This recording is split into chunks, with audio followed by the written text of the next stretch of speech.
Dulu kita adu-aduan tuh. Indonesia punya berapa unicorn, Malaysia cuma sekian, ini sekian, kita punya ini. Satu persatu ada fraud, satu persatu jatuh. Nah sekarang tinggal sedikit. Traveloka saja sebentar lagi akan juga diakuisisi, ya akan diambil dari informasi yang beredar di pasar. Seperti itu informasi yang kami baca. Tapi kalau ini juga hilang, wah ini national proud kita bagaimana? Ya, masa kita hanya selalu mikirin sepak bola terus? Karena hari ini kita menyaksikan lapangan pekerjaan itu di seluruh dunia memang berat untuk diciptakan hari ini. Kita harus bangun investor domestik yang kuat. Jadi selama ini sudah ada, tetapi kok kelihatannya mereka memindahkan keluar begitu ya. Mungkin mereka merasa iklimnya lebih besar, lebih bagus ditaruh di Singapura, ditaruh di Hong Kong begitu ya. Akan mengurangi atau menghapuskan dalam tanda kutip bebas ongkir. Ya, ini kan jadi kebiasaan sendiri. Karena yang menggerakkan itu adalah bebas ongkir. Jadi sebetulnya ini dibagi oleh beberapa pihak. Jadi seller itu juga dipotong berapa untuk memberikan ongkirnya, terus kemudian perusahaan logistik juga ikut, sehingga menjadi efisien sekali mereka di situ. Jadi kemudian ekonomi bergerak. Assalamualaikum Sobat DN, jumpa lagi dalam Open Minded One on One di Diskursus.net. Dalam Open Minded One on One kali ini, kita akan mengulik persoalan akuisisi sejumlah perusahaan asing di Indonesia. Dari rumors mengenai akuisisi Grab terhadap GoTo, hingga merger TikTok, Tokopedia. Ini perusahaan digital raksasa yang tentu akan memiliki dampak pada ekosistem ekonomi nasional kita. Sobat DN, sebelumnya subscribe dan nyalakan tombol notifikasi Diskursus.net dan ikuti Diskursus Network di semua platform media sosial.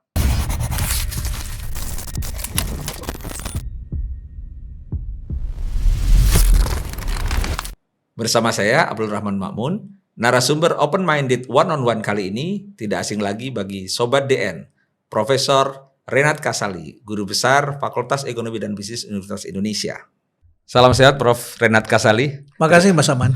Terima kasih sudah hadir bersama One on One di Diskursus.net. Mudah-mudahan kita akan banyak sekali mendapatkan insight sebagaimana yang seringkali kita lihat.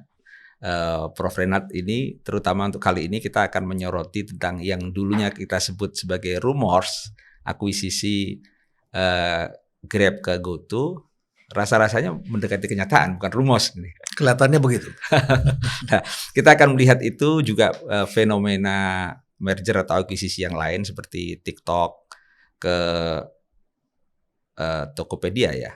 Dan kemudian tentu dampaknya pada ekosistem ekonomi nasional kita, terutama ke masyarakat yang selama ini terkait langsung maupun tidak langsung dengan perusahaan-perusahaan digital ini.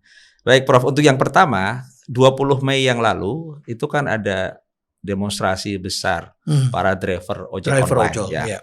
Yang itu bukan pertama kalinya. Ada beberapa tuntutan-tuntutan yang terakhir kemarin kan mengenai soal posisi mereka sebagai mitra yang ingin diubah jadi pekerja, atau regulasi-regulasi yang memadai, kurang lebih yang langsung berdampak kepada mereka itu soal potongan yang mereka anggap terlalu besar. Ya 20%, 30%, mereka ingin setidaknya 10%. Tapi yang paling utama sebenarnya regulasi. Lah, dalam konteks ini mengenai rencana akuisisi atau merger ini tentu berdampak langsung tidak langsung pada tuntutan mereka itu. Kalau nanti merger itu sudah terjadi, itu kan tentu ada hal-hal yang lebih sulit bagi para mitra yang sekarang disebut mitra. Pasti. Dan itu tentu menjadi concern kita semua. Dan sebagaimana yang Prof. Renat sampaikan, sebenarnya concern utama kita terhadap rencana akuisisi atau merger ini yang terutama apa Prof sebenarnya poin-poinnya? Ya, tentu pertama adalah menyangkut soal keamanan data. Keamanan data. Jadi isu mengenai investasi asing atau boleh atau tidaknya perusahaan asing mengakuisisi atau bermain di pasar domestik dari masa ke masa di tiap bangsa itu berbeda. Amerika Serikat sampai hari ini tuh masih menekankan pada security, terutama adalah industri militer. Militer, kemudian teknologi tinggi, kemudian chip, dan industri yang memang berkontribusi pada industri besar seperti baja dan sebagainya. Nah, waktu berjalan di Asia Tenggara itu sektor keuangan. Makanya kita kalau mau masuk ke Singapura, Malaysia susahnya setengah mati. Ya. Kemudian sekarang yang menjadi perhatian dunia itu adalah data.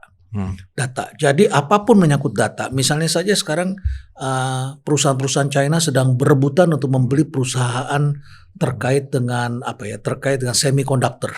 Di Inggris, di Jerman, di Amerika tuh mereka berburu begitu, mencari begitu. Dan itu dilarang oleh pemerintah setempat, nggak bisa. Kemudian juga TikTok di Amerika Serikat ya, disuruh jual ke perusahaan lokal karena menyangkut data masyarakat Amerika dan itu dengan mudah otaknya bisa dipengaruhi. Nah, kalau di Indonesia ini kelihatannya kesadaran para pemimpin tentang data ini belum disadari begitu ya. Dan kalau data ini terus-menerus dibuka dan akhirnya mereka bisa mengisi perut kita, mengisi pikiran kita, itu yang jadi masalah. Yang pertama itu. Tentu juga kita perlu pikirkan kalau data sudah dikendalikan, yang berikutnya adalah soal tadi kesejahteraan. Nah, persaingan.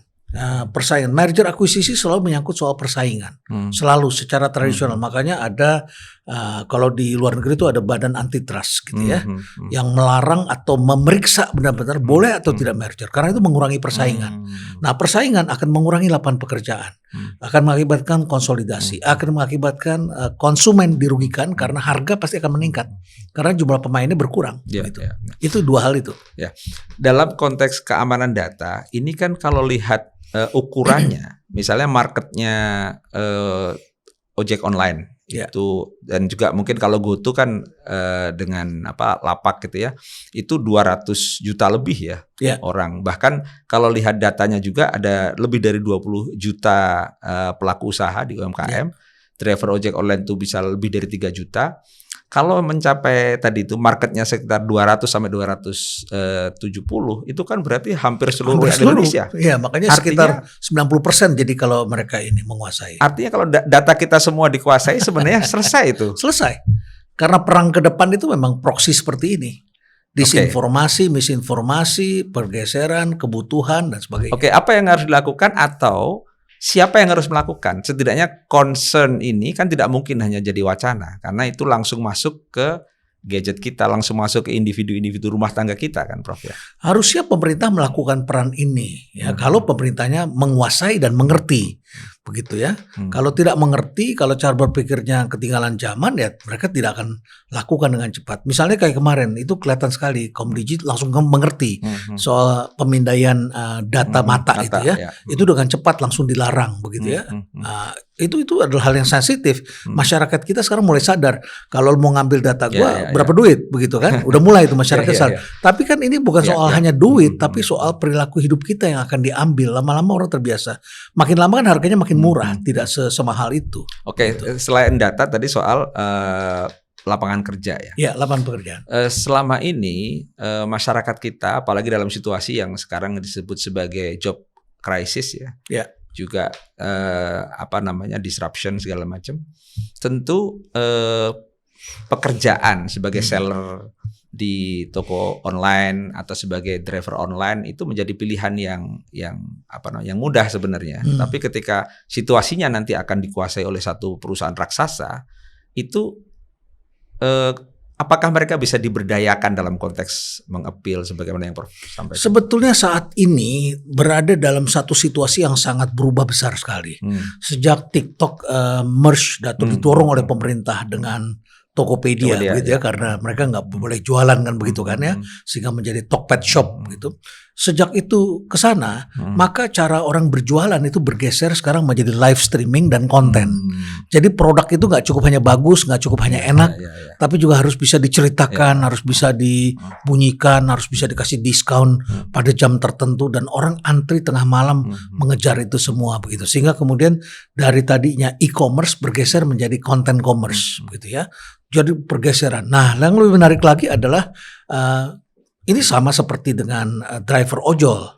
Kalau driver ojol itu juga ada potongan, di sini juga ada potongan. Harus ada beriklan, harus segala macam. Sehingga kemudian para pelaku usaha memang dituntut harus efisien. UMKM ini harus efisien, harus punya produk yang murah dan sebagainya. Jadi dibilang mudah, iya mudah. Volume semakin besar, tapi dituntut kerja keras lebih daripada sebelumnya begitu. Karena akibat merger itu mengakibatkan pelaku usaha memang dituntut lebih. Nah, sekarang bayangkan kalau Tokopedia kalau Gojek ini merger dengan Grab begitu ya. Kan pilihan berkurang kan, terjadi konsolidasi. Hari ini 3 juta driver di Gojek dan kemudian 2 juta sekian di Grab begitu ya. Itu sebagian itu beririsan gitu. Jadi mereka sebentar pakai jaket Grab, sebentar pakai Grab, ininya pun juga ganti. Bisa dua-duanya mereka ini kan. Sebagian beririsan. Tapi mereka melihat di mana mereka bisa hidup gitu. Pada saat di sini lagi sepi, mereka beralih ke sini. Sini sepi, mereka beralih ke sini. Mereka punya pilihan begitu. Bayangkan ketika kemudian itu dikonsolidasikan, di luar negeri Grab itu untung. Di luar negeri untung ya. Berarti di sini kan sasarannya sebetulnya adalah ingin mencari keuntungan begitu ya. Nah, kalau itu dilakukan berarti sasarannya efisiensi. Kalau efisiensi, market share begitu besar, berarti ada market dominan. Gitu, dominan besar. Nah itu bagaimana? Harusnya kan kita mencoba mencegah, biarkan kompetisi itu sehat itu terjadi, dan para driver ojol ini kan adalah mitra yang independen. Mereka yang bebas, mereka yang punya motor, mereka parkir di tempat mereka sendiri, biaya perawatan dengan mereka sendiri, mereka diberi kebebasan begitu untuk memilih begitu. Kan merger itu yang Prof sebutkan juga. Sebagian tujuannya kan selain efisiensi kan untuk memperluas pasar kan ya. Lah, tapi kalau seluruh pasarnya diambil, apa yang terjadi, Bro? Yang terjadi pasti konsolidasi. Saya bisa berikan contoh analognya ya. Analognya itu adalah ketika telekomunikasi kita merger. Ya kan pernah pada masanya telekomunikasi itu lapangan pekerjaan bagi anak-anak muda. Dulu kita punya 6 operator. Sekarang tinggal berapa? Tinggal 3 kalau tidak salah atau 2 begitu ya. Sehingga kemudian semuanya merger. Nah, merger ini mengakibatkan perusahaan tower menjadi independen. Towernya independen. Tower independen, kita pikir jumlahnya sama. Enggak, jumlahnya berkurang. Tinggal menjadi setengahnya begitu hari ini. Kenapa? Karena tadinya orang punya satu tower tuh satu menara BTS. BTS buat katakanlah XL. Yang ini buat merek lain lagi. Yang ini merek lain. Atau satu tower mereka bisa 2 di sini. Begitu perusahaannya konsolidasi, mereka nggak punya sebanyak itu lagi. Jadi disatukan, tadinya punya 5 tower, sekarang ini ya satu tower aja ditaruh 5 atau 3 itu efisiensi BTS. Atau sebenarnya juga pengurangan perputaran ekonomi, Prof? Yang terjadi bagi perusahaan efisiensi itu pasti lebih menguntungkan ya. Tetapi efeknya multiplier berkurang. Misalnya begini, misalnya Mas Aman punya tanah di daerah Tawangmangu, ya itu daerah yang padat begitu. Di situ Mas Aman menyewakan. Dulu katakanlah bisa dapat nih 5 tahun dibayar sama mereka 200 juta. Itu kan bisa modal tuh buat UMKM. Sekarang mereka pasti bisa mengatakan, saya nggak bisa ngasih 200 juta. 50 juta aja ya 5 tahun. Karena nggak gitu ada ya. saingannya. Dan saya juga ditawar, dinego sama pemilik brand. Jadi yang tower itu juga bilang nggak bisa, saya nggak bisa segitu. Kalau nggak mau saya pindahkan. Cari lagi yang baru, yang pasarannya nilainya sekarang jadi 50 juta. Bayangkan 200 ke 50 itu seperempatnya begitu. Jadi jauh sekali dan ekonomi masyarakat kan jadi berubah begitu. Tetapi perusahaan telekomunikasi akan lebih enak, persaingan berkurang, mereka harga bisa lebih naik begitu. Padahal dulu waktu pemainnya banyak, terjadi perebutan persaingan harga kan, sehingga harga data paketnya menjadi murah. Mereka teriak, wah untung kita berkurang, tapi masyarakat diuntungkan. Ya, harusnya kan kompetisi itu ada keseimbangan antar keduanya. Perusahaan juga tetap dapat untung. Dalam teori ekonomi, persaingan itu mendapatkan dalam teori ekonomi yang disebut zero economic profit. Zero economic profit bukan berarti zero untungnya, tetapi masih ada margin dari efisiensi gitu. Nah, dalam konteks GoTo ini kan masuk sebagai unicorn, kebanggaan nasional kita ya. Kalau itu nanti jadi diakuisisi atau di merger, itu artinya jadi perusahaan asing kan ya, dalam konteks itu. Dari sisi itu sebenarnya apa sih sebenarnya yang perlu dipertahankan dari soal kebanggaan nasional terhadap kepemilikan perusahaan sebenarnya, Prof? Yang pertama tentu saja adalah national interest, kepentingan bangsa kita. Karena setiap bangsa itu perlu national proud, kebanggaan nasional. Misalnya nggak usah nasional, daerah pun juga memerlukan sebetulnya. Misalnya begini, kalau kita ke Amerika tuh pergi kemana? Atlanta. Kita pengen kemana? Ke gedung Coca-Cola. Lokomotif ekonominya itu Coca-Cola di sana, gitu ya. Kita pergi ke Kuala Lumpur, kemana? Petronas tuh lokomotifnya begitu, kebanggaannya. Sampai mereka tuh berebutan masuk di Formula One begitu ya. Itu masyarakat itu kan memerlukan itu, national proudness itu ya, sangat memerlukan itu. Nah, jadi ketika ini semua menjadi ikon bangsa begitu ya, menjadi unicorn, tentu saja orang melihat, oh negeri ini punya. Dulu kita adu-aduan tuh, Indonesia punya berapa unicorn, Malaysia cuma sekian, ini sekian, kita punya ini. Satu persatu ada fraud, satu persatu jatuh. Nah sekarang tinggal sedikit. Traveloka saja sebentar lagi akan juga diakuisisi, ya akan diambil dari informasi yang beredar di pasar, seperti itu informasi yang kami baca.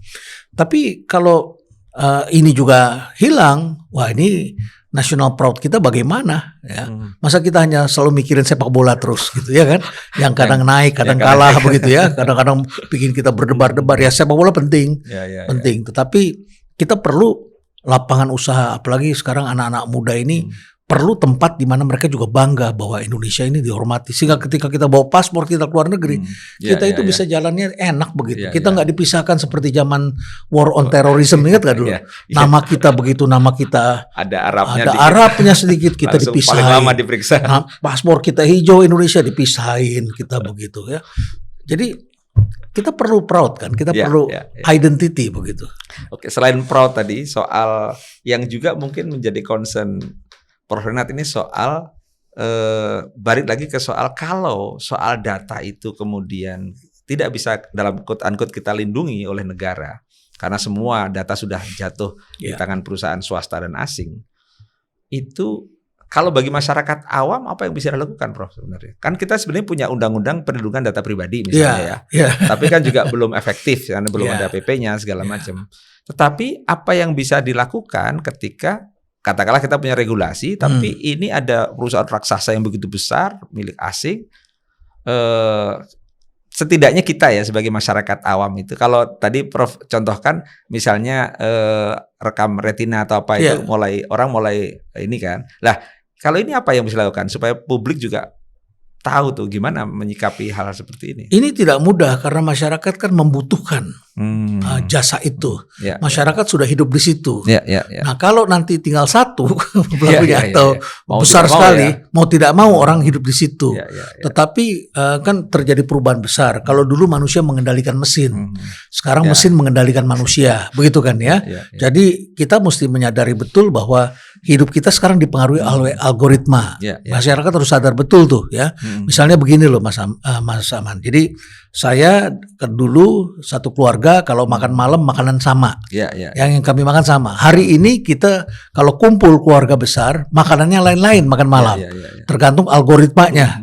Yang satu pengen makan pasta, yang satu pengen makan pecel lele, yang satu pengen makan gado-gado, empek-empek. Ya, makanannya tidak sama, tergantung pada algoritmanya yang mereka baca gitu ya. Manusia dikendalikan oleh itu semua. Nah, kalau manusia mendapatkan keuntungan dalam arti lapangan pekerjaan, makanan lebih baik, itu bagus. Tapi kalau nanti marginnya semakin tipis begitu ya, dan kemudian mereka tidak bisa mendatangkan sepotong roti di atas meja sama sepiring nasi untuk anggota keluarga, itu menjadi bencana ekonomi yang semakin berat. Karena hari ini kita menyaksikan lapangan pekerjaan itu di seluruh dunia memang berat untuk diciptakan hari ini. Lah, mengenai algoritma, sebelum ke soal merger tadi itu, algoritma ini sebenarnya perlu juga pembelajaran pada publik ya. Sebenarnya kan ini sesuatu yang tidak terelakkan, Prof. Bahwa apa perilaku kita semuanya sudah terrecord semua, terutama karena kita semua menggunakan digital gitu.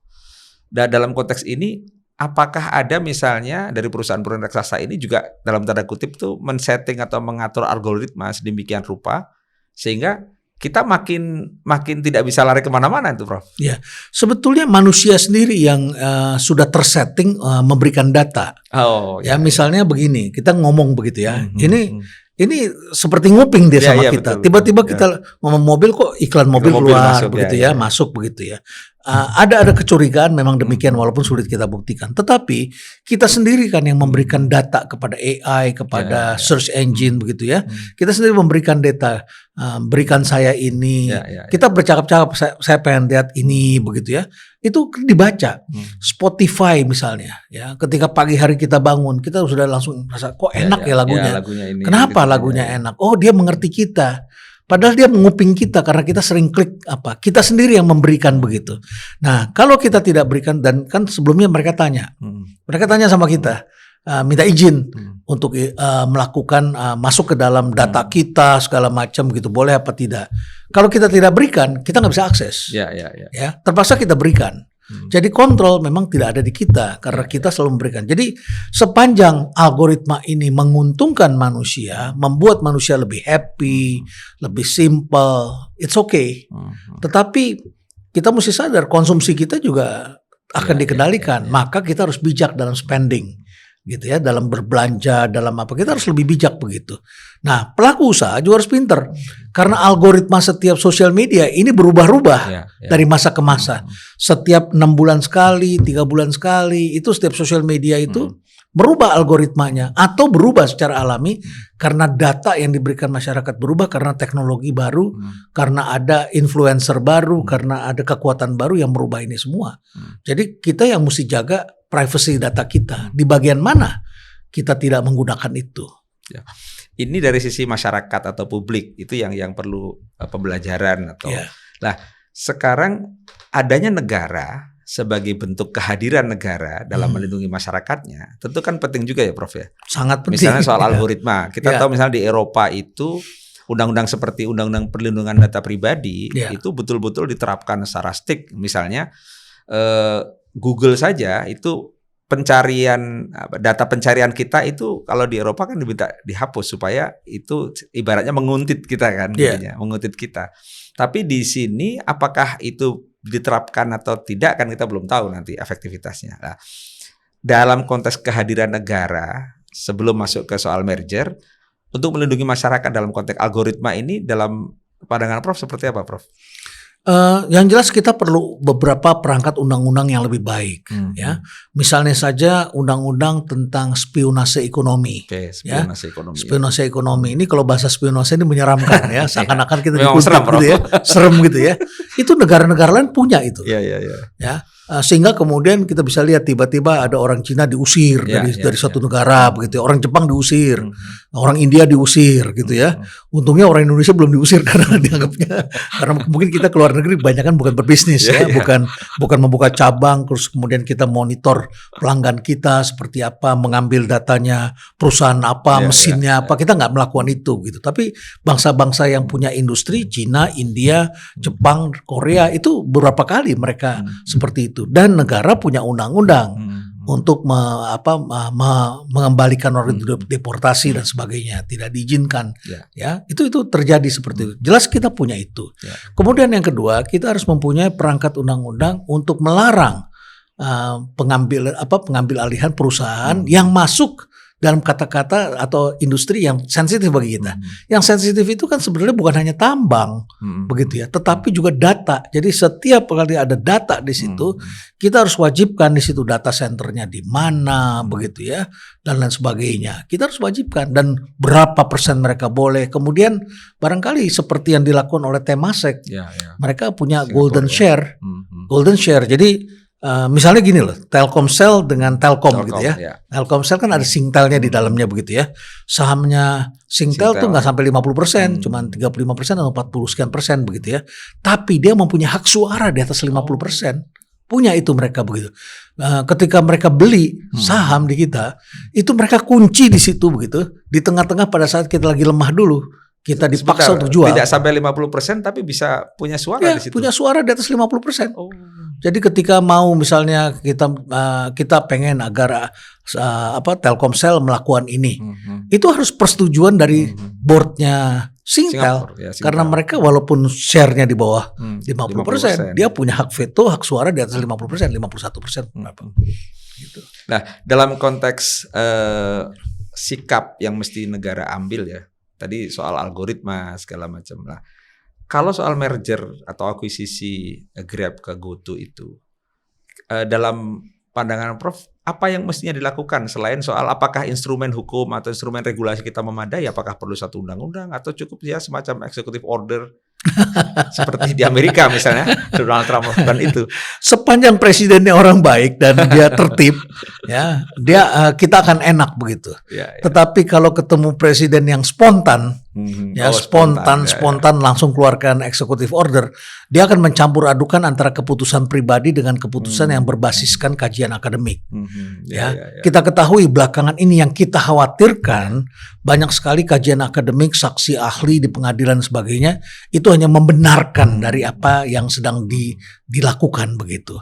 Nah, kalau perilaku dan budaya ini terus dipertahankan, kita tidak dapatkan kebenaran. Jadi kita juga perlu membangun aturan-aturan yang spesifik begitu ya, bahwa kajian akademik itu dibutuhkan dan bersifat independen. Harus bersifat independen dan benar-benar dapat dipertanggungjawabkan dan ada debat publik. Sehingga kalau ada pihak ketiga yang diminta membuat kajian akademik dan dia membuatnya sembarangan, hanya membenarkan, hanya sekedar memberi stempel, publik bisa kemudian menentangnya begitu dan tidak menjadi kenyataan. Jadi di Amerika Serikat pemimpin yang spontan ini sudah mengakibatkan kerusuhan di sekarang di LA di LA dan juga menimbulkan keributan dan kematian banyak perusahaan di mancanegara, ya, menimbulkan amarah orang di Kanada sehingga barang-barang Amerika diturunkan, kemudian mereka mengancam tidak akan memberi listrik kepada masyarakat di daerah New York dan sekitarnya, menimbulkan amarah-amarah dan rasa tidak suka begitu ya, sehingga konflik rasial terjadi dan lain sebagainya. Jadi kita tentu harus menggabungkan pemimpin yang baik, tentu saja harus pemimpin yang memahami itu, tidak hanya sekedar spontan begitu ya, selalu memerintahkan kajian. Jadi executive order harus dilakukan dengan kajian yang mendalam. Ya. Nah, kalau kita mengambil contoh negara lain, mungkin Prof bisa jelaskan ke publik ya, bahwa negara lain bisa kok melakukan itu, misalnya di beberapa negara misalnya seperti di India atau di Cina sendiri, ketika dalam konteks akuisisi atau merger perusahaan lokal dan perusahaan asing gitu. Itu apa yang sebagai contoh di negara-negara lain sebagai perbandingan seperti apa, Prof? Di Singapura itu misalnya ada income insurance, perusahaan asuransi yang memang murah untuk para buruh di Singapura. Padahal kan jumlahnya nggak besar di sana. Tapi itu menimbulkan kekhawatiran karena ini dianggap perusahaan ini sangat vital, sangat penting begitu ya. Nah, kalau ini kemudian diakuisisi oleh Allianz, maka masyarakatnya merasa ini dikendalikan oleh asing. Jerman ya. Ya, karena ini ada data juga kan, data kesehatan masyarakat dan lain sebagainya. Dan kemudian harganya nanti mereka khawatirkan tidak bisa dikendalikan lagi oleh masyarakat di sana. Jadi mereka melarang itu. Mereka punya undang-undangnya, ya, dan undang-undang itu kemudian digunakan oleh pemerintah di sana. Amerika Serikat saja juga mempunyai undang-undang, dan kemudian undang-undang itu misalnya mencegah beberapa perusahaan dari Cina membeli semikonduktor Amerika. Terakhir Nippon Steel ya membeli US Steel, itu masih dalam proses. Joe Biden melarang, Trump sekarang memberikan kesempatan lagi. Begitu. Tetapi mereka benar-benar berhitung apa dampaknya. Setelah dilihat-lihat, kenapa Trump ingin mengizinkan? Karena ternyata di sini US Steel tidak sanggup lagi. Mereka perlukan modal dan nilainya 10 billion US dollar kalau nggak salah. Jepang kan masuk dan menciptakan lapangan pekerjaan dan dikunci dengan golden share di sana. Jadi Amerika pun ketika melakukan itu memikirkan, walaupun Trump ini seperti ini gitu ya. Malaysia lain lagi. Malaysia menaruh perhatian dengan industri-industri yang tadi saya sebutkan ya, data, keuangan, energi, itu mereka sangat strict, sangat membatasinya, tidak bisa sembarang. Kecuali retail mereka kasih. Jadi kalau sudah menyangkut strategis mereka tidak izinkan. Nah, kalau menilik negara lain seperti itu ya, dengan ya berbagai kebijakan ya. Kalau boleh dikatakan rekomendasi seperti apa negara kita itu mensikapinya, dengan regulasi seperti apa, atau dengan yang selama ini Prof perhatikan, terutama pemerintahan baru Presiden Prabowo ya. Sebagaimana kita tahu ada beberapa kebijakan yang tadinya sudah diputuskan kemudian dibatalkan, diputuskan ditarik lagi. Siapa tahu walaupun itu inkonsisten, tetapi siapa tahu justru ini kesempatan untuk melihat lebih detail apa yang sebenarnya sedang terjadi sehingga negara bisa hadir untuk menjadi bagian dari perlindungan. Ini kita memerlukan satu badan khusus yang terpisah. Ya, sama saja ketika kita berbicara bisa nggak sih kantor Polres mengatasi premanisme di pabrik yang ada di Kerawang gitu. Nggak bisa karena mereka sudah jadi dekat hubungannya satu sama lain. Itu harus ada densus di bidang terorisme begitu ya. Di bidang premanisme misalnya. Nah sama saja dengan ini. Bisakah Kemnaker mengatasi masalah tenaga kerja di perusahaan-perusahaan? Nggak bisa. Nggak bisa. Saya udah lihat tuh bagaimana wamennya marah-marah, menterinya marah-marah. Ya tetap aja begitu aja yang terjadi. Drama-drama ini terlalu banyak kita habiskan waktu dan membuat kita tidak bergerak kemana-mana. Bahkan investor pun juga meninggalkan kita akhirnya. Kita memerlukan satu badan seperti misalnya di Singapura itu namanya Singapore Development Board atau Economic Development Board, EDB begitu ya. Nah isinya adalah orang bisnis dan orang hukum, bisnis dan hukum ya, bukan economics, bukan accounting. Tapi bisnis, mereka benar-benar orang-orang dari Harvard, begitu ya, lulusan sekolah bisnis yang terkemuka, mengerti bisnis, mengerti apa yang terjadi, dan ada orang hukumnya di situ. Gabungan keduanya itu, mereka bisa kemudian memantau. Di situ ada intelijen datanya. Datanya itu tidak bisa, misalnya data statistik yang keluar 3 bulan, 6 bulan sekali, harus data real time. Jadi harus ada data yang terpantau di situ demi kepentingan negara, dan negara bisa langsung mengambil keputusan atau memberikan usulan kepada pemerintah, ini tidak dibenarkan, ini dibenarkan, ini bisa dilakukan, ini efeknya. Semuanya dengan kajian ke depan. Jadi dilihat itu hal-hal yang belum terlihat bisa dibaca dari sekarang. Nah, organisasi ini mengkaji dengan berbagai hal yang bersifat holistik. Teknologi baru dia harus kuasai, begitu ya. Intelligence datanya memang harus strong di situ. Tidak bisa kita hanya sekedar tenaga kerja jalan sendiri, industri jalan sendiri, SDM jalan sendiri, ya. Kemudian kelautan jalan sendiri. Industri seperti ini sangat merisaukan. Indonesia sangat konvensional pendekatannya. Ini kan soal digital, keamanan data, dan ketenaga kerjaan. Kalau dengan institusi atau lembaga yang sudah ada, katakanlah dari sisi digital ada Komdigi, kita punya, karena ada Kementerian Perdagangan. Mungkin kalau secara spesifik e-commerce, mungkin ya di Kementerian Perdagangan saya nggak tahu apakah itu ada yang spesifik mengenai e-commerce atau industri kreatif.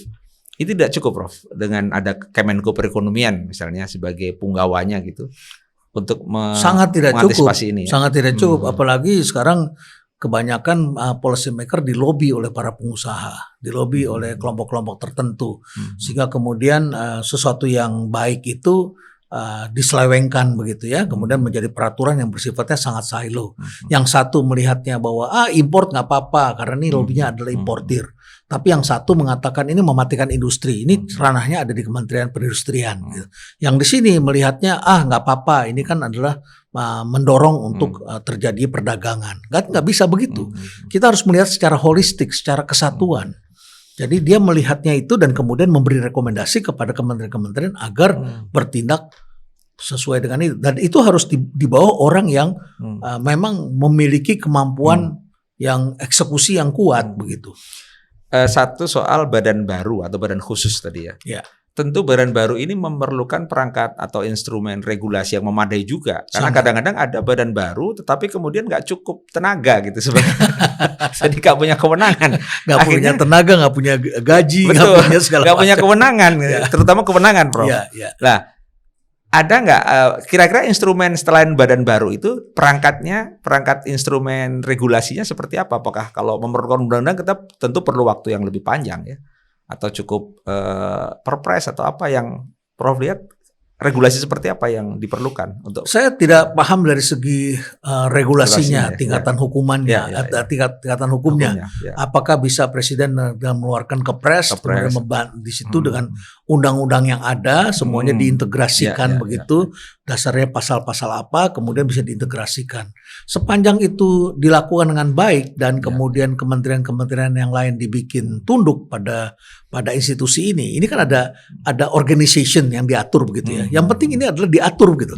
Nah, sehingga kemudian kementerian-kementerian ini tidak bisa bergerak sendiri-sendiri semaunya begitu.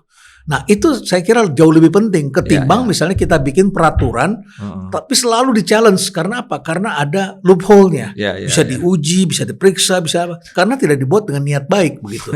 Dan orang-orang yang di masing-masing kementerian dengan segala kepentingannya punya jalan sendiri-sendiri dan akibatnya kita selalu bobol. Jadi yang penting itu menurut saya sih organisasi dan dengan aturan yang ada, tapi ada kekuatan diberikan oleh pemerintah begitu ya untuk melakukan hal ini. Dulu zaman Pak Harto, Bappenas itu dengan Kementerian Keuangan itu satu arah itu. Menteri-menteri ekonominya semua satu arah dulu.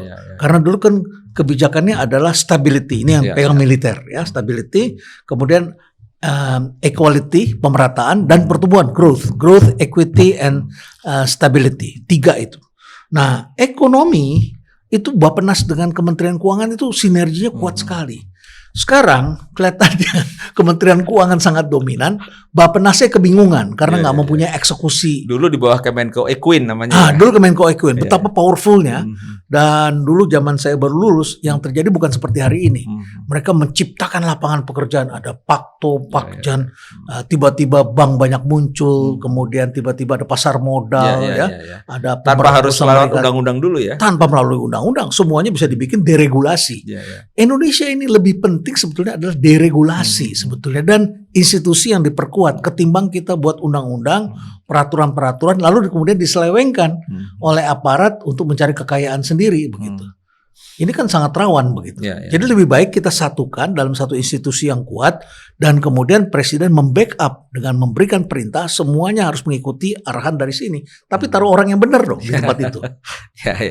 Oke, soal badan khusus sudah, regulasi sudah lah. Dalam konteks sikap negara ya, kan kadang-kadang ada dilema antara national interest di satu sisi, tapi ada mungkin pandangan jangan-jangan kita dianggap anti investasi dalam konteks menyikapi merger perusahaan asing ke perusahaan lokal. Betul. Dalam menyikapi itu, rekomendasi ke pemerintah atau negara seperti apa ininya, supaya dilema antara kepentingan nasional di satu sisi dan tudingan anti investasi, padahal kita sedang membutuhkan investasi kan gitu. Sebetulnya hari ini national interest ini sedang menjadi satu pergulatan di semua bangsa. Semua bangsa. Dan wabil khusus di negara yang marketnya besar. Karena kalau tidak memperhatikan national interest, ya, negara lain menaruh national interest secara berlebihan, sementara kita buka terus, ya, ini negeri ini akan kehilangan kesempatan menciptakan lapangan pekerjaan. Kita hanya dijadikan market. Masuk dari Vietnam bisa menari-nari bebas di sini. Masuk dari Thailand bisa bebas di sini. Filipina pun sekarang sedang berkembang. Ya, dari negara-negara lain, dari Cina, dari mana tuh bisa menggunakan market kita. Karena kita ini tidak menciptakan iklim bisnis yang kondusif gitu. Nah, berarti kuncinya kan pada iklim bisnis, bukan pada national interest-nya. Iklim bisnis yang bagaimana? Peraturan yang jelas. Ya, pasti jelas, pasti berapa hari keluar, ya, tidak dikutip. Yang kedua adalah listriknya disediakan cukup, tanahnya disediakan. Jangan sampai pengusaha harus bertarung sendiri menghadapi preman, menghadapi macam-macam kelompok ya, yang resmi maupun yang tidak resmi. Tiba-tiba tanahnya tidak bisa dipakai, tiba-tiba sengketa, tiba-tiba segala macam gitu ya. Mendingan negara lah yang bebasin tanah begitu, bebasin tanah, kasih pelaku usaha. Kemudian bagaimana nih komunikasinya dengan daerah? Karena daerah juga mulai ribut ini. Tambang segala macam, daerah tidak punya say apa-apa karena itu kawasan ekonomi khusus. Nah, bagaimana ini bagi kita supaya ini, tapi tidak merecoki bisnis. Ini yang menjadi kesadaran bersama. Jadi iklim bisnisnya itu yang bisa membuat kita bangkit begitu ya, bukan karena national interest. Kalau national interest, Singapura itu keras sekali, Malaysia keras sekali, Cina sangat keras. Cina, coba kalau misalnya kita lihat perusahaan konsultan asing itu ditangkap-tangkapin di sana, tidak mudah mereka melakukan kerja di sana. Ya, baru masuk sebentar ditendang, bisa saja terjadi begitu ya. Terus kemudian mereka bikin campaign demikian besar sehingga kemudian merek lokal sekarang berjaya, merek asing hampir semuanya rugi begitu. Jadi national interest ini sangat kuat hari ini di setiap bangsa. Nah, Indonesia justru tidak kelihatannya kurang national interest yang dikembangkan karena kita negara market besar dan kita perlu mereka. Menurut hemat saya, perbincangan tentang national interest itu sudah wajib kita gerakkan. Apalagi di tengah situasi perang dagang, perang tarif, yang sekilas seolah-olah ya terjadi saja dan kita tidak secara spesifik gitu ya. Mas Aman klik aja, tanya aja sama AI begitu ya, negara mana yang tidak bicara national interest? Negara mana? Mau itu yang liberal sangat seperti Amerika maupun UK, itu semua bicaranya national interest begitu. Semua. Oke. Baik, mengenai merger lagi, soal merger Grab ke GoTo itu. Ini kan tentu akan sangat berdampak juga selain pada masyarakat, seller dan ojol, juga ke platform lokal, Prof. Iya. Ini kan tantangannya luar biasa. Ada raksasa bersatu gitu ya. Kira-kira tantangan terhadap platform-platform lokal akan seperti apa? Akan makin sulit untuk berkembang. Ya, tentu semuanya harus beradaptasi. Ya, tidak bisa lagi kita mengatakan ya sudah diam aja, nggak bisa. Semua harus beradaptasi. Bahkan pemain-pemain lokal pun yang merasa sekarang potongan semakin banyak, mereka mulai bikin lagi, hidupkan lagi website-nya sendiri, mulai bergerak. Tetapi website-nya tidak bisa yang statik, yang cuma tinggal ditaruh. Karena sekarang orang bicaranya konten gitu ya, semua konten. Jadi memang harus bergerak, harus tetap beradaptasi. Nah, platform-platform lokal ini berada dalam kondisi yang sangat dilematis. Hampir semua anak-anak yang membuat startup Indonesia berpikirnya cari investor. Ya, dan investor itu di kepala mereka itu seri A, seri B, seri C yang datang dari internasional. Dalam kenyataannya pada hari ini hampir semua investor asing sedang bercita-cita melepas kepemilikannya di Indonesia. Satu, karena biaya modal di sana sedang mahal. Kedua, karena mereka sendiri melihat ada fraud di beberapa perusahaan belakangan ini. Yang ketiga, mereka melihat ada regulasi yang tidak pasti di sini, ya. Mereka khawatir. Yang keempat juga karena ada resiko mata uang dan sebagainya. Jadi mereka sedang berupaya untuk meninggalkan. Nah, saran saya, kita harus bangun investor domestik yang kuat. Jadi selama ini sudah ada, tetapi kok kelihatannya mereka memindahkan keluar begitu ya. Mungkin mereka merasa iklimnya lebih besar, lebih bagus ditaruh di Singapura, ditaruh di Hong Kong begitu ya. Kita perlu melakukannya. Dan Danantara itu harus menjadi satu harus mempunyai vehicle untuk membiayai platform-platform lokal. Sambil menunggu nanti ada kolaborasi global. Kolaborasi global tidak selalu jelek. Tetap diperlukan investasi asing di situ. Tetapi selama ini tidak ada, mungkin Danantara bisa masuk di sana. Bagi Danantara sekitar 5-10 triliun kan tidak terlalu besar bagi mereka. Justru ini mungkin kesempatan, katakan rekomendasi buat investor lokal Danantara yang sedang besar ini ya misalnya. Tapi apakah mungkin Danantara invest ke ya katakanlah platform-platform yang kecil, yang kalau melihat huge atau besarnya investasi yang mereka miliki sekarang ini, pilihannya apakah ke tadi perusahaan-perusahaan besar lagi nanti, Prof, khawatirnya? Ya, untuk masuk ke sektor ini ya diperlukan cara berpikir yang berbeda. Gimana tuh cara berpikir? Kalau cara berpikir yang lama itu adalah organisasi yang diawasi oleh aparat, kemudian menggunakan laporan keuangan seperti yang standar begitu ya. Padahal kalau sekarang kita lihat ini platform ini mereka awalnya tidak dengan untung. Awalnya mereka adalah pada crowd ini. Kita masuk dalam era baru ini disebut dengan crowd economy. Jadi crowd economy itu value-nya bukan lagi pada sekedar the bottom line. Apalagi 5 tahun pertama itu tidak bisa dilihat bottom line-nya. Jadi ini di-nurture dulu, dibesarkan dulu ya, mulai dari sandbox sampai kemudian mereka bisa mendapatkan kepercayaan di pasar. Jadi dibangun sampai mereka punya kekuatan ya. Nah, kalau mereka sudah punya kekuatan, baru kemudian dilepas kepemilikannya sedikit-sedikit. Jadi lebih kepada investment company begitu. Ketimbang kita menjadi sebuah perusahaan, misalnya kita memiliki Garuda atau memiliki Telkom, ya, memiliki bank. Kita lihat laporan keuangannya itu bottom line selalu gitu. Rasio-rasio ekonominya kita lihat seperti standar yang kita lihat.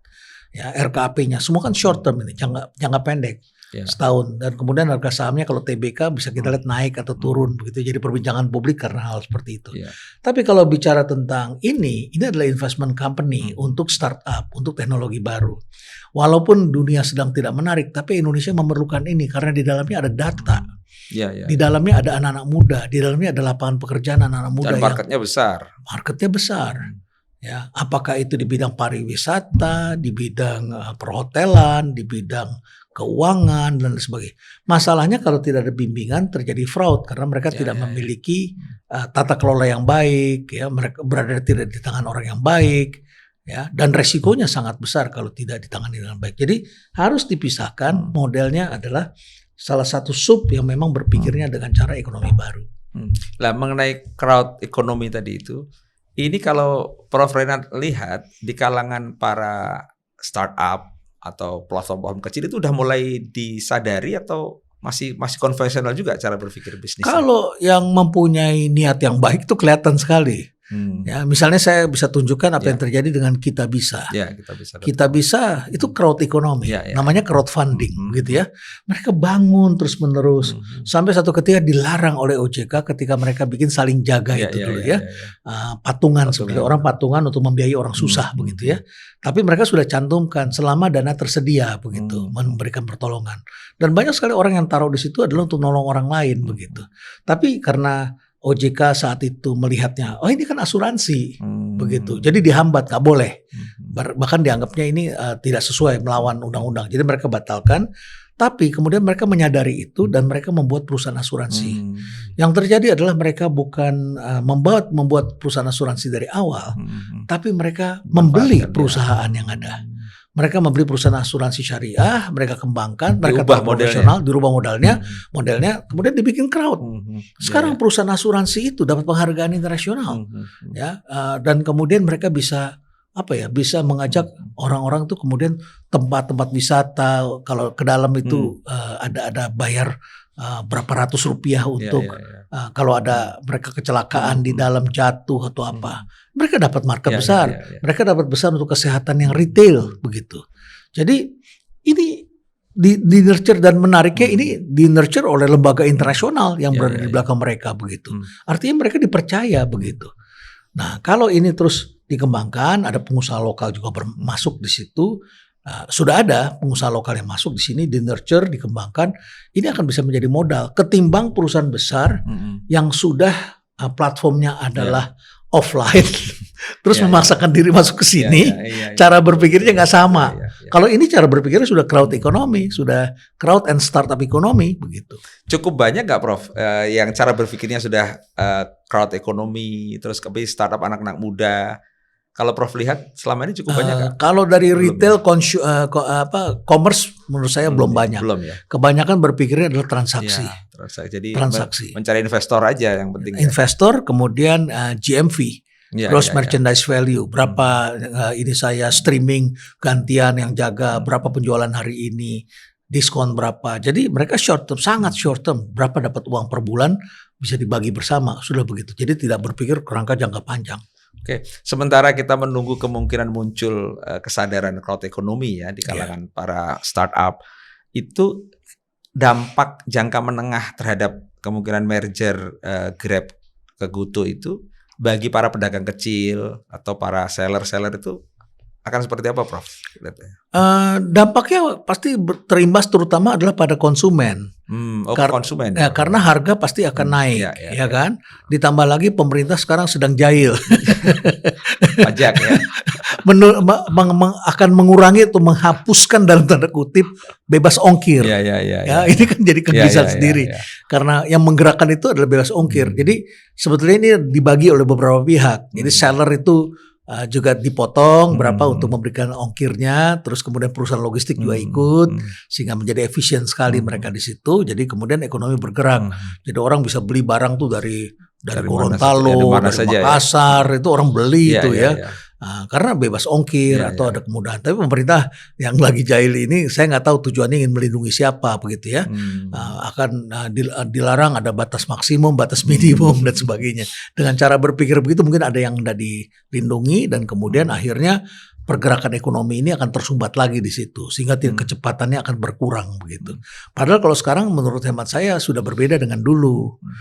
Bedanya apa? Kalau kita mau melindungi pelaku yang offline supaya mereka diperlakukan treatmentnya sama. Hari ini hampir tidak ada pelaku usaha offline yang tidak online. Hampir jadi semuanya punya toko offline, tapi sekaligus ambil online juga. Iya.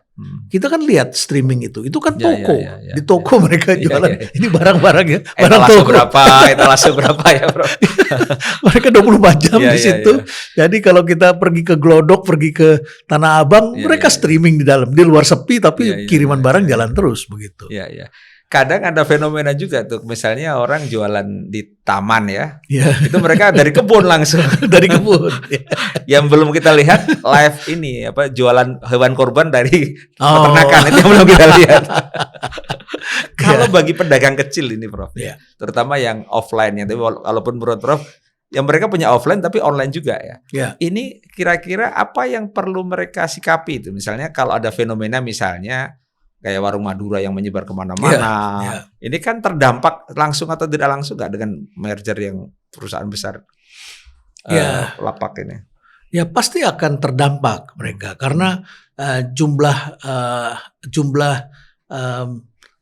ojek online-nya kan berkurang ya. Tadinya kita punya pilihan banyak, pasti ada konsolidasi.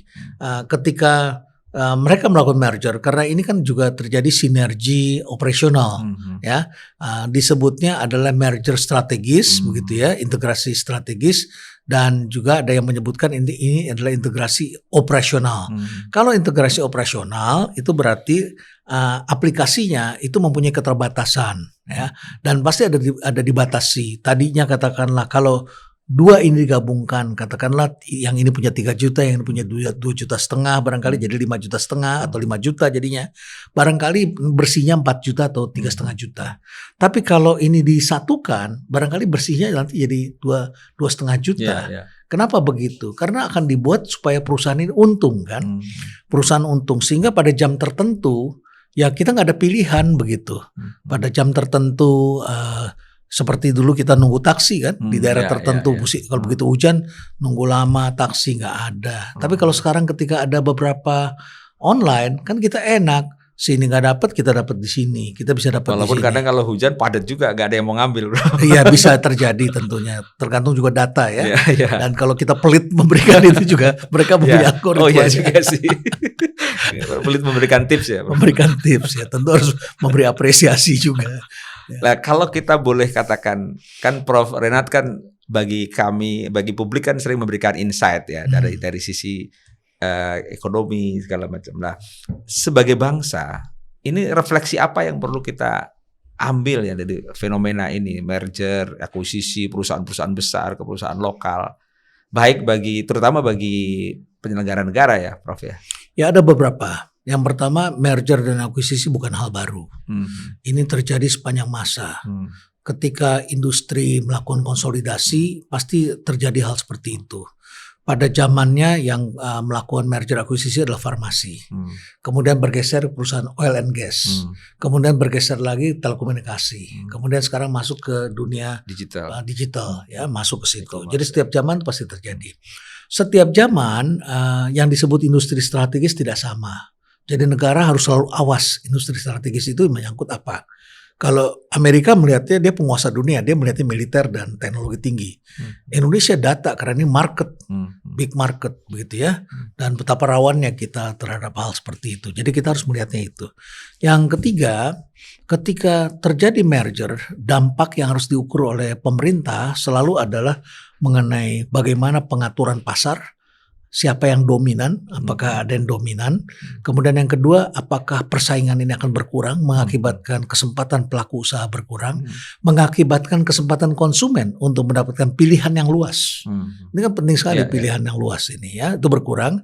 Yang berakibat nanti adalah kenaikan harga, nanti akibatnya ada inflasi dan seterusnya. Ini harus benar-benar diukur. Dampaknya ini bukan hanya sekedar merger dan kemudian perusahaan tambah untung, tetapi inflasi di masyarakat. Sanggupkah Bank Indonesia nanti mengendalikan? Selama ini kan kita diuntungkan karena ada dunia online begitu. Sehingga kemudian masyarakat di berbagai daerah bisa mendapatkan kiriman dari barang yang harganya murah. Ya kalau sekarang pilihan dibatasi, ya sudah, siap-siap inflasi di daerah. Bank Indonesia juga harus siap menghadapinya. Ya. Kalau sekarang nih GoTo ya, dulu di situ ada Gojek juga yang dulu ini kan Bang Nadiem ya. Bang Nadiemnya sendiri setelah jadi menteri kan sekarang masih disibukkan dengan urusan-urusan kasus hukum lah segala macam.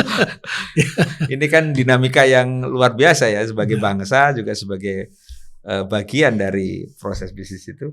Kalau Prof Renal juga melihat misalnya soal nikel yang sekarang lagi ramai soal itu dalam konteks yang lebih luas sedikit itu gimana Prof Renal melihatnya itu? Prof? Saya melihatnya secara lebih menyeluruh, lebih utuh. Ada beberapa hal ya. Pertama, kelihatan sekali negara kita ini tidak terintegrasi dalam memberikan perizinan dan mengatur. Itu tampak Bahlil mengatakan itu bukan zaman saya begitu. Ya, terus tapi presiden bisa dengan executive order langsung memerintahkan tutup 4, yang satu enggak, gitu kan ya. Kok bisa bisa-bisanya ada di dekat Raja Ampat? Dan selama ini kenapa dibiarkan? Apa kita nggak tahu di situ ada situs bersejarah dan juga tempat wisata yang indah, sangat indah ya. Saya 2 kali pernah berwisata ke sana dan sangat menikmati alamnya dengan masyarakatnya di sana. Jadi kok nggak tahu gitu. Yang ketiga, hilirisasi kok kebablasan terlalu banyak gitu ya. Di sini bikin smelter, sini smelter, sini smelter, sini nikel, sini nikel, sini nikel. Tahu nggak dampaknya? Menurunkan harga. Pada saat perang Rusia dengan Ukraine, itu nikel di Rusia tidak bisa ditambang, itu harga tambang dunia meningkat menjadi $111.000 per ton. 111.000. Sekarang 15.000. Penyebabnya apa? Indonesia ini bikinnya kebanyakan. Jadi oversupply di dunia ini. Kalau data yang saya baca, kalau tidak salah itu sekitar 30.000 ton itu oversupply-nya hari ini. Kok masih dibiarin bikin lagi begitu, ya kan? Nah, harga udah turun. Terus kalau harga turun, pabrik itu harus dikurangi, karena nggak mungkin menguntungkan, harus dikurangi. Tapi Indonesia diberkahi dengan satu keberuntungan yang luar biasa, Mas Aman. Apa itu? Begini, tambang nikel kita itu adanya bersifat namanya laterite. Laterite kalau tidak salah. Laterite itu artinya tambang yang ada di permukaan tanah. Jadi sedangkan nggak perlu kita gali ke dalam. Ongkosnya kan jadi murah. Betul. Makanya kalau dilihat tuh dari atas rusak katanya ini ya memang nikel kita di atas permukaan. Di Finland, di Norwegia, di Kanada, Brasil, Rusia dan sebagainya, itu namanya nikelnya sulfate. Di kedalaman 40 meter ke bawah. Jadi di atas permukaan nggak kelihatan rusaknya. Rusaknya di bawah nggak kelihatan. Pesan saya pada teman-teman, pada anak-anak muda nih, murid-murid saya, kalian jangan cuma nyerang di sini aja. Masuk tuh ke Kanada, ke Finland gitu ya kan. Tegur Amerika kenapa mereka bikin minyak diledakkan buminya begitu, sehingga satwanya juga sekarang terancam begitu kan. Mereka bikin shale oil tuh di Amerika saat ini, minyak yang terperangkap di batu diledakkan di bawah permukaan bumi. Itu nggak kelihatan itu dampak kerusakannya di sana. Nah tapi jelas Indonesia harus mulai mengurangi, karena kita sudah punya tambang yang bagus-bagus. Tambang nikel ini ada beberapa bagus ya, walaupun saya baca di berita ada si ini begitu. Saya pernah mengkaji dan ngomong dengan beberapa ahli tambang, ada beberapa yang ternyata manajemennya baik gitu ya. Udah batasi aja, ngapain lagi buka tuh makin rugi, dan akhirnya bank nanti kasusnya kayak Stritex. Karena nggak bisa dibayar nanti, karena harganya lebih murah dari biaya produksinya. Begitu. Itu yang saya kira pemerintah harus pikirkan. Dan asing kemudian satu persatu melepas. Ini kebalikan dengan startup Grab mau ngambil Gojek. Ini Australia melepas di gag gitu kan. Kemudian dijual kepada Antam begitu ya kan, masuk kita kan. Karena dampak kerusakannya di Raja Ampat itu. Terakhir nih soal gimana kira-kira rekomendasi supaya bangkit lagi di industri digital kita ya. Terutama dulu kita belakangan kita membanggakan munculnya unicorn dari Indonesia dan seterusnya. Itu apa yang kira-kira sedikit bagi para anak-anak muda nih yang kira-kira 5-10 tahun lagi akan muncul unicorn baru. Apa Prof rekomendasinya, Prof? Anak-anak muda tidak berhenti sampai hari ini. Saya ketemu hampir setiap hari itu dengan gagasan-gagasan barunya. Tapi mereka kebingungan. Dalam hal apa kebingungan? Dananya. Investornya siapa? Misalnya ada yang datang ke saya membuat perizinan.id. Perizinan. Terus saya lihat, oh iya ya, ini rumit sekali di Indonesia perizinan. Jadi kalau ada seperti ini, itu bisa langsung ditangani, bisa langsung tahu orang di daerah Sulawesi Tenggara kalau mau bikin usaha ini, izinnya adalah ini. Terus konsultannya masuk nih. Jadi di situ ada ekosistemnya yang memberitahu caranya, sehingga pengusaha tidak perlu rumit mencari. Biayanya semakin bisa ditekan, biaya perizinan. Ya, ada yang membuat seperti ini. Ini kan marketnya lumayan nih, besar ya. Ada yang bicara tentang pajak. Pajak ini kan tahu sendiri, merisaukan begitu ya. Ada yang membuat pajak ya. Nah, terus kemudian ada lagi yang membuat pertanian.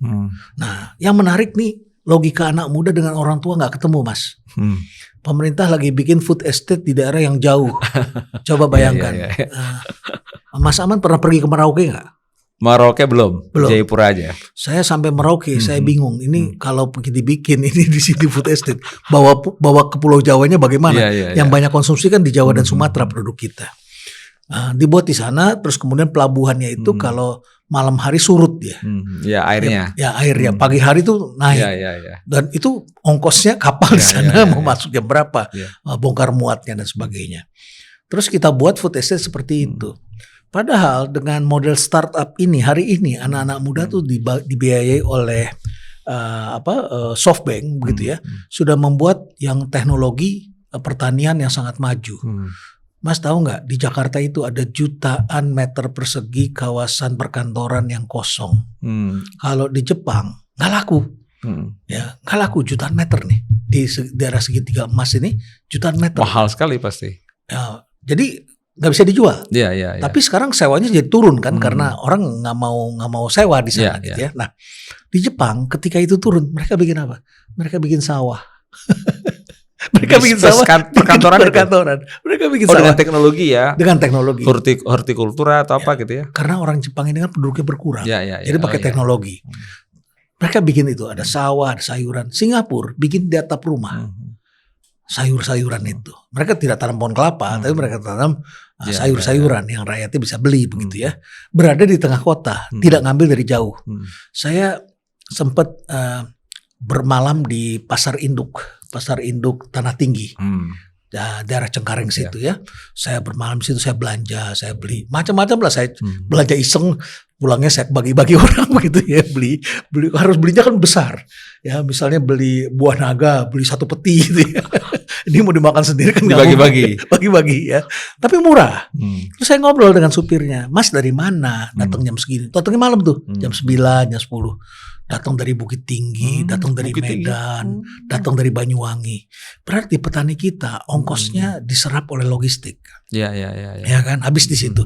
Pantas petani tidak bisa kaya hari ini karena seperti itu. Sedangkan di Jepang dengan dibiayai oleh SoftBank muncul tuh namanya Plenty, platform anak muda, software anak muda bikin, terus jadinya Plenty. Plenty itu syaratnya harus berada di kota yang penduduknya paling tidak 1 juta orang. Karena market di situ dan mereka menanam sayuran tanpa tanah, tanpa sampah, langsung hasil dengan teknologi dan vertikal. Gedungnya itu vertikal dan itu produktif sekali, jaraknya dekat, petaninya sejahtera.